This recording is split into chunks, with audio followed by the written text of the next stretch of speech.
Hello everyone and welcome back to Navis Nobilite. I am Captain Zelnick and I want to welcome you all back after a long hiatus because I have been horrendously ill, and any attempt to describe any fleet would just turn into me coughing my lungs out and making everything effectively a plague fleet of Nurgle. I even had some people in the Discord channel make fun of me and say that no matter what I made after this would be the plague fleet of Nurgle. So to be as contrarian as I possibly am, I'm going to make it about the Berserker fleet of Khorne. Now, this was requested by the people in the Discord server. If there's a particular fleet that you want me to describe, come to the Discord server. I regularly ask the entire server, hey, what do you want me to do today whenever I have the time? So today, we're going to be going over the Berserker fleet and how to build a Berserker fleet of Khorne. Now, again, like all of these tutorial videos, these all follow the same general rules. Make sure you go and you read the actual ship videos that I've made about them and the fleet overviews, and we get all of the rules under your belt before we start here, because I'm not going to go too deeply into the elements of the fleets themselves when it comes to specific rules unless I absolutely have to. Now, with that in mind, let's begin. The Berserker fleet of Khorne is one of the big four mark fleets of the game. And it is one of those wonderful situations where, due to the mark of Khorne and how it works, it is actually conveying onto this fleet a very different feel than other Chaos lists. This is a very powerful list. It's in fact probably my favorite of the big four principal power Chaos fleets, because overall, it forces you to do things differently. So let us begin with our command structure. Your fleet commander is a 0-1 Chaos Warmaster of Khorne. You can only include a Chaos Warmaster in your fleet if it includes any capital ships, which is a bit of a weird way of saying you have a capital ship, you have to have a Warmaster whether you like it or not. He has to be assigned to the most expensive ship and improves its leadership by +2 to a maximum of 10. Now, this will make you run into situations if you have smaller fleets. If you take a repulsive and a Styx, he's going to be on the Styx. Now, he is a 100-point Warmaster, so he is expensive. He's also pretty much the only choice you generally get, because if you have capital ships, you gotta take him. He's 100 points in his leadership +2, and he gets 1 reroll right off the bat. Now, he may be given an extra reroll at the cost of 25 points. The Warmaster must take a Mark of Khorne, so that is another cost on top of it. You must spend 20 points, so in reality, he's actually 120 points. Now, you also have the option of Chaos Lords. Any capital ship, apart from the Warmaster, may have a Chaos Lord. Adds +1 to the leadership, and but does not convey a reroll. Now, he's only a +1 leadership for 25 points. He may be given a reroll for another 25 points. Okay? And again, he may only be given a Mark of Khorne. It is not required. Now, the Mark of Khorne. Now, this is the inferior version of the Mark of Khorne. It only gives you double boarding value. But again, that's enough. That's all you really need. Capital ships. Now, you may take the Planet Killer. If a fleet of 1,000 points or more, if your fleet is more than 1,000 points, you may have the Planet Killer. If you include the Planet Killer, Abaddon does not have to be present, but if he is, he has to be on the Planet Killer. The Planet Killer also counts as a battleship when working out how many heavy cruisers and cruisers the fleet requires. It is a 505 points. You may also take, if you are particularly demented, a Chaos Space Hulk. You may include 1 Space Hulk in the fleet, which must be the flagship if chosen. Berserker fleets led by a Space Hulk may have more than 2 battleships, but other restrictions remain unchanged. That's a very strange statement, don't you think? But it's 650 points because it's a big chonky boy.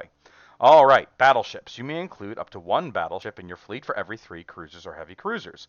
A fleet of 1,000 points or more may include the Slaverer as one of its battleships, subject to normal restrictions. Your choices are the Chaos Battle Barge, the Despoiler Battleship, the Slaverer, and the Desolator Battleship. You may also have Grand Cruisers. You may have 1 Grand Cruiser in your fleet for every 3 cruisers. Oh, and there's something in my mouse. Give me a moment. I apologize. That's why.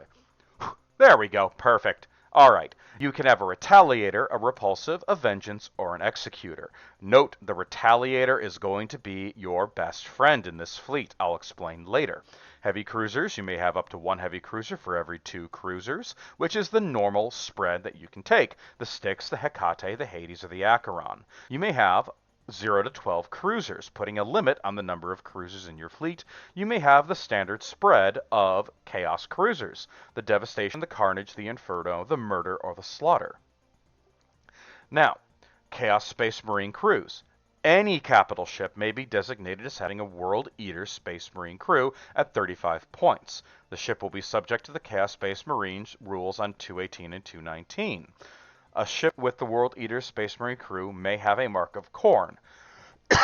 Now, this seems pretty obvious. Why would you not take the Mark of Khorne if you're taking the World Eater Space Marines? It seems like an obvious thing to take. For 10 additional points, battleships and grand cruisers with Space Marine War Masters, Lords, or crews may include Chosen Terminators. Now, excuse me. This is a little bit deceptive. You have to purchase the Space Marine upgrade with your War Master or Lord in order to be able to take Chosen Terminators on that vessel. Okay? Now, you may take up to a quarter of your capital ships, may be upgraded to demon ships. Now, I'm going to be honest. Demon ships are not very valuable for this fleet. I would not recommend them, but if you have a fluffy purpose for it, by all means, go at it. You can take a Grand Cruiser Demon ship for 50 points, a Grand Cruiser Heavy Cruiser for 45, and a Grand Cruiser Cruiser for 40 points. Okay? And these point costs are in addition to the cruiser's value. You can go and find the Demon ship rules where they are relevant in the Chaos rulebook. They may not be commanded by a War Master or a Chaos Lord, even if it is the largest ship in the fleet. This is an exception to the normal rule, and they may not have Chaos Space Marine crew. All demon ships in a Berserker fleet must take the Mark of Khorne, which is included in the point cost, which is a nice little thing, but in the end, you're still paying full price. Now, in the Berserker fleet, you have a number of special rules. You have the Berserker Tide. Any ships with the Chaos Mark of Khorne, so you have to have that first, conducting a boarding action may roll D3 extra critical damage rolls if desired, but then it may not take any special orders in the next turn. Carriers with this mark may launch up to D3 more attack craft markers of any type if it is within less than 20 centimeters of their target. If they do so, they must reload ordnance and not launch in the next turn. And if you fail that reload ordnance, you still have to get it done before you can launch again and not launch on that reload ordnance. The fluff element of this is because everybody in your ship is so dedicated to going over and proceeding to turn the enemies into fertilizer, they're demonstrating their incredible powers of murder and mayhem. However, they're not paying attention to other elements of the ship, like reloading ordnance or, following the command of the Chaos Lord. So, bear this in mind. Now, this is a unique little benefit. This does apply to Grey Knight ships, because while it does affect ships with the Mark of Khorne, it is not the Mark of Khorne itself. Okay? So bear that in mind. Now, where were we? Oh yeah, that was the Berserker Tide. Now, on to escorts. You may include any number of escorts in your fleet from Standard 3, Idolator, Infidel, and Iconoclast. They cannot have Chaos War Master or Lords, or have a Space Marine crew, nor can they be given marks. They're just basically standard escorts with nothing really fancy.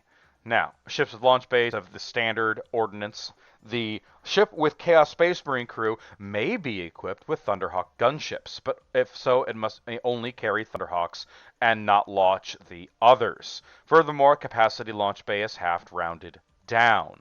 This is because launch bays have to be modified to allow for the Thunderhawks. Now, I would not do this. It is better, ironically enough, to have the Dreadclaws. They're faster. Just because they're not resilient and don't serve as fighters doesn't mean that much, because you can carry swift deaths. So that's just a recommendation from me. Now, As you can see, the rules of this fleet are driving you close to the enemy. They want you to board. But at the same time, you have access to all of the lethality of a fully built Chaos fleet.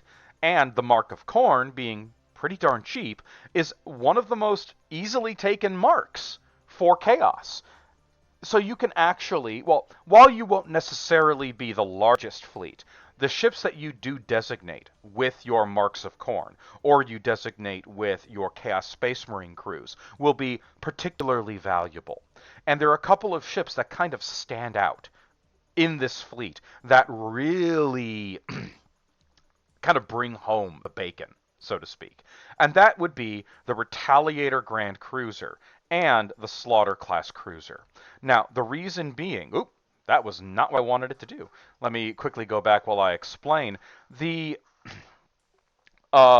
desired vessels of, in that case, the Slaughter and the Retaliator, are important because they're fast. They're fast, and in the Slaughter's case, it's astoundingly cheap for the firepower that you gain. They are insanely strong for a mere 165 points. The Retaliator is a carrier vessel. It has a launch capacity of 4 and can take Dreadclaws, but it also has an upgraded engine, which allows it to go all ahead full on 5d6, allowing it to pretty well cross the tabletop, have a boarding value of 10 for having 10 hits, has 3 shields, has 3 turrets, and is, when you put a Space Marine crew and a Mark of Khorne on that sucker, you suddenly have a very resilient, launch capacity active monster of a boarding vessel. This thing has the boarding capacity with a Mark of Khorne of 20. It's going to walk up to most battleships and beat the tar out of them. It also has Space Marine crew, giving it that +2 boarding value. Combine that with the Mark of Khorne, if you have a perfect scenario when your enemy ship and your ship are perfectly healthed with no shield damage, you have a +3 against any battleship in the game that doesn't have a similar Mark of Khorne or boarding benefit. But you're also going to be pretty well suited for taking on things like Tyranid ships. Yeah, you're not necessarily going to be doing so hot against a Hive ship, but you're still going to get big bonuses and that double boarding value.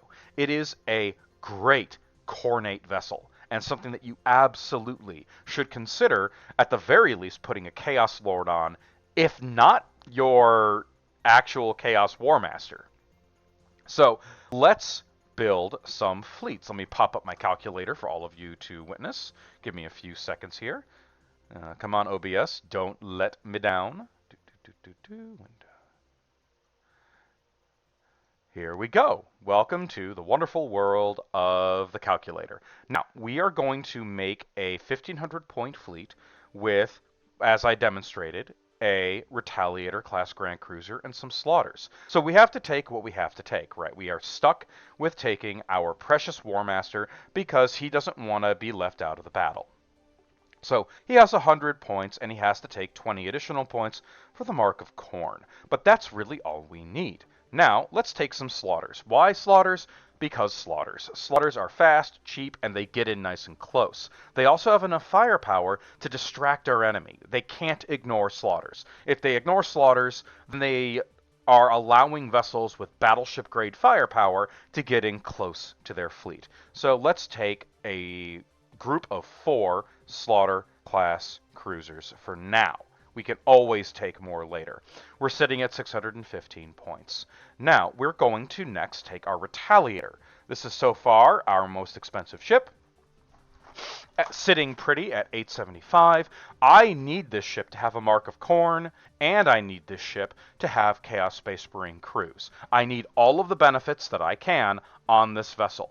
So we're now sitting pretty at 930. We have 4 Slaughters. We have our Retaliator class cruiser. So we have right now the basis of our Blitzkrieg. Now we have a lot of places where we can go. We can purchase a battleship, and that would not be a bad idea. In fact, I'm going to buy the Slaverer. Why? Because the Slaverer is a giant frickin' battleship. It's a giant slaughter. It's what happens when the slaughter has its Wheaties. So the Wheaties make the slaver even meaner. It allows it to also travel right alongside the slaughters and right alongside or alongside the retaliator. So you are bum rushing up into the middle of the enemy fleet with a powerhouse of ships. But one thing that is probably necessary at this point is we now know that our warlord is going to be on the slaver. No surprises there. But we may want a little bit better leadership on that retaliator, so I'm going to take a Chaos Lord. I'll give that thing +1 leadership, and given that it does have launch capacity, I'm going to spend the 25 points and give that sucker a really handy reroll. That's really important. Okay, we already have our Mark of Khorne, we already have our Space Marines, but now we have +2 leadership to this vessel, because the Space Marines give it 1, and the Chaos Lord gives it 1. Okay, so we're going to be really good on our all-ahead full, and we're going to be really good on our reload ordnance. Okay, we are well situated. Now, we are sitting at 140 points remaining. This is a good place for us to go down to our escort list and see what we can fit in here. So we can take some idolaters, or we can take some infidels. Now, or we can take a whole mess of iconoclasts. This is all a wonderful smattering of glory here. So what I'm going to do is I'm going to think about it. We have 140 points. We do have the slaverer. Okay. Now let's go down and actually take a peek at the slaverer. This is one of those rare moments where it's actually important to look at the battleship to make sure we know what it comes with. All right, because it may automatically come with its point cost some marks or some other important rules that will actually help the design of our fleet. So here we are, the Slaver World Eater's Battle Barge. We already know what it's equipped with. Okay, so first things first, Mark of Khorne. It already has it. We don't need to pay for it again. Berserker Cord. As part of the cost, it embarks Space Marines. We don't need to purchase Space Marines again. It has Space Marines. It has a Mark of Khorne. It has everything that we could potentially want, and now it has +2 leadership from its commander, so we are well situated. It is also embarked with Chosen Terminators. We don't need to put Chosen Terminators on this. So, pretty much anything else, this vessel basically comes fully equipped with everything we need. So there's no upgrades for the Slaverer that we need. That means we can safely place all of our points in other directions. Okay? So now, with the Berserker fleet, we have 140 points. We could increase our Chaos Warmaster, give him a second reroll. Not a bad idea, but we could take some escorts, and that's what I'm going to do. I'm going to take some escorts. Now, we have a choice here. We could take iconoclasts, which are fast, and they will keep up with our ship. We could take infidels. We'll only be able to take 3 of them. It's a difference of, taking 4 iconoclasts or 3 infidels, or potentially 3 idolaters. This really kind of becomes your choice as the player. What do we need? I will take, personally, infidels. I'll take 3 infidels, so that's 40 plus 40 plus 40. Oops, not 400. So now we're at 1480. All right. We have 3 torpedo ships with a launch capacity 2. That's a strength 6 torpedo and a strength 6 weapons battery. That's a good flanking force for what we need. They're going to be a little sad because their job is not going to be blowing things up. Their job is going to be, well, shooting torpedoes. Now, but we have 20 points left over. We can give any one of our slaughter cruisers a Mark of Khorne, and we're going to do exactly that. So we have 1 slaughter cruiser that the enemy probably thinks is just a throwaway ship that happens to have the Mark of Khorne, giving you an extra worry for your enemies to deal with. But right here, we have a super solid Khornate fleet. You have you may be a little weak on your launch capacity, but at the same time, you are brutal on the forward assault. You will lose ships, but that's Khorne. Skulls for the skull throne. More people die, the happier Khorne is. So, but what you have is, if you get close in any way, you will fold any fleet in the game. You will simply bend them over and break them. So, and if you board anything with the Slaverer, with your Retaliator, that ship is dead. Or at the very least, you're going to smash it into flinders, and the enemy will simply not be able to compete very well in any kind of boarding action. Even against Tyranids, you will be breaking them over your knee. So bear that in mind. This fleet is about the boarding. This fleet is about the aggression.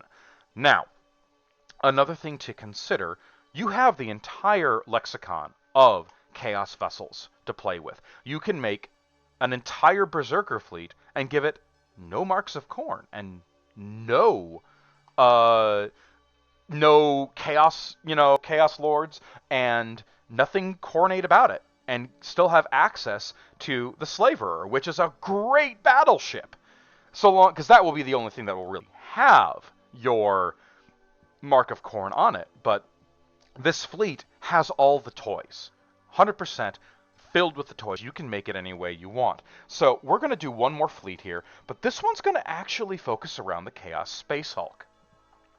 So we're going to start. Again, we have to play with our Chaos War Master, and he has to take the Mark of Khorne, which is lame because, in some cases, it's just a waste of points on him. But we have our Chaos War Master, and now we're going to take our Chaos Hulk. Now, we have a lot of firepower and a lot of stupid in that Hulk. But now, remember, this Hulk can absolutely take the Mark of Khorne. It has the Mark of Khorne. It's done. We have it with our War Master. Problem solved. We can put Chaos Space Marines on it, and we would be foolish not to. So we're going to put Space Marines onto the Berserker Chaos Space Hulk. Now, about half of our fleet has already been called for. We need to fill this up with other things that actually can encounter the enemy. So in this particular situation, I'm going to recommend unmarked cruisers, and I'm going to recommend effective ones. So I'm going to go with a murder, and a Hades. Going to go with the murder Hades combo. We're at 1345. All right, that leaves us 155 points to play with. Now, obviously, we are kind of restricted in what we can take at this point. Let's see how many idol leaders we can take. 1, 2, 3. We can take 3. And we can give let's give the Hades a Mark of Khorne. Congratulations, 1,500 points. You have 3 idolators. You have a Mark of Khorne on your Hades, which gives you a little bit of an extra surprise to the enemy if you have to go into a boarding action. Because again, your enemies are really expecting the nightmare to come out of the Hulk. They're not necessarily expecting the nightmare to come from the cruisers. They're just kind of there to supplement the firepower that is the Hulk. Now, remember, the Hulk for Chaos has fewer hull points than the Orc Hulk. So I would normally say be careful, but there's really no way to protect the Hulk. It's too big and too clunky. So really the best way to fight with a Chaos Hulk is to add a lot of spikes to it, pick it up, and throw it at your opponent, and hope it kills him before the battle is over. So best of luck to you all and all of your Berserker rage. Thank you all so much for watching, and I'll see you all again in the next video.